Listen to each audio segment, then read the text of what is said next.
এই গরমে নিয়ে আসলাম একদম ঠান্ডা ঠান্ডা কুলকুল আমাদের নিজের গাছের পাকা আমের জুস। আসসালামু আলাইকুম, আশা করি সবাই ভালো আছেন। আলহামদুলিল্লাহ, আপনাদের দোয়া এবং আল্লাহর রহমতে আমি অনেকটা ভালো আছি। ভালো আছি বললে ভুল হবে, আমার প্রচণ্ড গরমের কারণে গরম ঠান্ডা লাগছে। গলার ভয়েসের অবস্থা একদম খারাপ, তবুও কিছু করার নাই, কারণ ভিডিও তো দিতেই হবে। কিচ্ছু করার নাই, আমার শরীর একদমই খারাপ অবস্থা। তো তারপরেও একটা ভিডিও তৈরি করলাম আপনাদের জন্য। অনুরোধ রইল ভিডিওটির সঙ্গেই থাকবেন। আশা করি ভিডিওটি আপনাদের ভালো লাগবে। আর যে যেখান থেকে বসে আমার এই ভিডিওটি দেখছেন তাদেরকে জানাই অসংখ্য ধন্যবাদ। আর যদি আমার এই ভিডিওটা ভালো লাগে অবশ্যই লাইক, কমেন্ট, শেয়ার এবং সাবস্ক্রাইব করে আমার পাশেই থাকবেন। বাহিরে প্রচণ্ড রোদ, এত রোদে আসলে কোনো খাবার দাবারই মজা লাগে না, ভালো লাগে না, এত পরিমাণ রোদ। তো দু একদিন আগে বৃষ্টি নামছিল, তবুও কিন্তু পরিবেশটা ঠান্ডা হয়নি, অনেকটা রোদ বাহিরে, দেখেন একদম তীব্র রোদ। তো এর জন্য হচ্ছে আজকে দুপুরে আমাদের গাছের পাকা আম, আমাদের গাছের আমগুলো তো সব পেড়ে ফেলা হয়েছে, তো পাকা শুরু করে দিয়েছে অলরেডি, যেগুলো একটু কাঁচা কাঁচাও ছিল, আর এমনিতে অনেকগুলা পেকে গেছে। তো সেইখান থেকে ফ্রেশ আর টাটকা 3টা আম নিলাম। আমগুলো আমি খুব ভালোভাবে ধুয়ে নিয়েছি, তো 2-3 বার করে খুব ভালোভাবে ধুয়ে তারপরে হচ্ছে আমগুলো আমি এখন কেটে নিব, একদম ফরমালিন ছাড়া। বাজার থেকে যে আমটা আনা হয় সেটাতে কিন্তু ফরমালিন থাকতেও পারে। তো যাই হোক, এটা কিন্তু একদম ফ্রেশ আর টাটকা আর ফরমালিন ছাড়া। তো আমগুলোকে আমি এখন ফালি ফালি করে কেটে নিব।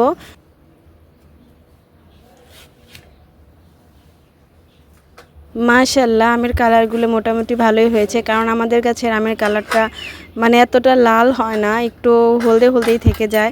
অনেক সময় দেখা যায় অনেক আম পেকে কিন্তু খুব সুন্দর একটা কালার আসে। তো যাই হোক, আলহামদুলিল্লাহ যে অনেকটাই ভালো কালার আসছে। তো আমি এখন এক এক করে 3টা আমি কিন্তু কেটে নিব।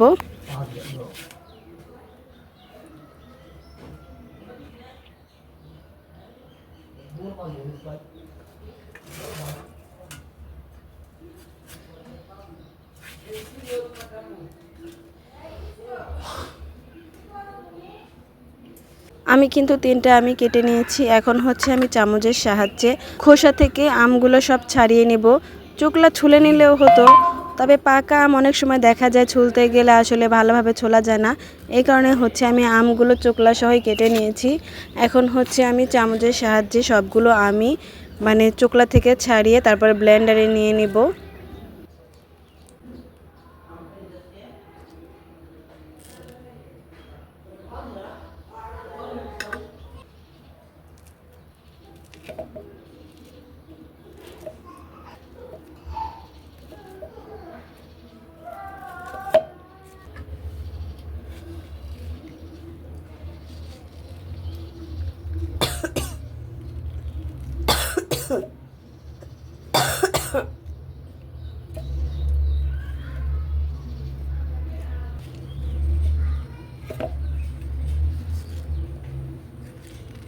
আমি কিন্তু সবগুলো আম খোসা থেকে ছাড়িয়ে ব্লেন্ডারে নিয়ে নিয়েছি। এখন কিন্তু আমি এগুলোকে ভালোভাবে ব্লেন্ড করে নিব। তো এখনই কোনো পানি অ্যাড করব না, এখন খালি আমগুলোই ব্লেন্ড করে নিব। যেহেতু পাকা আর রসালো, এখন এতে কোনো পানি অ্যাড করার প্রয়োজন নেই। তো আমি কিন্তু এদিক দিয়ে ব্লেন্ডার করে নিয়ে আসছি। এখন হচ্ছে ঘন ঘন, একদমই ঘন আছে, পরিমাণ মতো অল্প অল্প করে পানি দিয়ে নেব, যতটুকু পানি লাগে। তো ঘনত্বের পরিমাণটা দেখে। আমাদের গাছের আম খুবই মিষ্টি, প্রচুর পরিমাণে মিষ্টি, এই কারণে আমি কোনো চিনি অ্যাড করব না। আপনারা চাইলে চিনি অ্যাড করতে পারেন। এখন হচ্ছে আমি একটু একটু করে পানি মিলিয়ে দেব, যে ঘনত্বটা কেমন খাবো এর জন্য। তো যে যেরকম ঘন করে খাবেন জুসটা, তো সেই রকমভাবে তৈরি করে নেবেন। আর হচ্ছে আমরা যেহেতু বাসায় তৈরি করি, তো ফুড কালার দেওয়ার জন্য তারপর ম্যাঙ্গো ফ্লেভার দেওয়ার কোনো প্রয়োজন নাই, যেহেতু বাজারে বিক্রি করতেছি না। তো তারা আসলে সেটা আমরা যেটা খাই বাইরে থেকে কিনে ম্যাঙ্গো জুস, তো সেটা কি আসলে আম আছে না ফ্লেভার না কি, সেটা কিন্তু আমরা জানি না। আর যেহেতু আমি ভিডিও বানাই, এই কারণে হচ্ছে আমি একটু ফুড কালার ব্যবহার করলাম। ফুড কালারটা আপনারা অ্যাভয়েডও করতে পারেন। আর যেহেতু আমি ভিডিও কালার করি, তো সেহেতু হচ্ছে ভিডিও সৌন্দর্যের ক্ষেত্রে আমি একটু ফুড কালার ব্যবহার করেছি। তো যাই হোক, এদিক দিয়ে কিন্তু আমার আমের জুস তৈরি হয়ে গেছে, খাওয়ার জন্য একদম রেডি।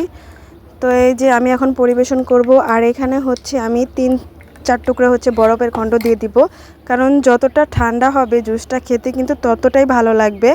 তো ফাইনালি আমার জুসের কালারটা মাশাআল্লাহ দেখেন কত সুন্দর আসছে। তো আপনারাও কিন্তু এই গরমে ঘরে যদি পাকা আম থাকে তাহলে কিন্তু অবশ্যই ট্রাই করে এটা দেখতে পারেন। খুবই মজাদার এবং সুস্বাদু আর আপনার শরীরের জন্য খুবই উপকারী। ভিডিওটা দেখতে দেখতে যারা একটা লাইক দিতে ভুলে গেছেন অবশ্যই একটা লাইক দিয়ে দিবেন।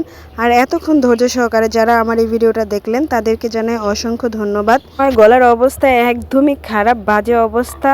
কেউ অবশ্যই বাজে মন্তব্য করবেন না এই ভয়েসের জন্য। যেহেতু ভিডিও তৈরি করি তো রেগুলার ভিডিও দেওয়ার চেষ্টা করি, এই কারণেই হচ্ছে গলা ভাঙা নিয়েও আমি ভিডিও তৈরি করতেছি। তো ভিডিওটা এতক্ষণ ধরে দেখার জন্য অসংখ্য ধন্যবাদ। যারা এতক্ষণ ধরে ধৈর্য সহকারে আমার এই ভিডিওটি দেখেছেন তাদেরকে অসংখ্য অসংখ্য ধন্যবাদ। আর ভিডিওটা যদি একটু হলেও ভালো লাগে অবশ্যই লাইক, কমেন্ট, শেয়ার এবং সাবস্ক্রাইব করে আমার পাশেই থাকবেন। আজকে এই পর্যন্তই, ভালো থাকবেন সবাই। খোদা হাফেজ।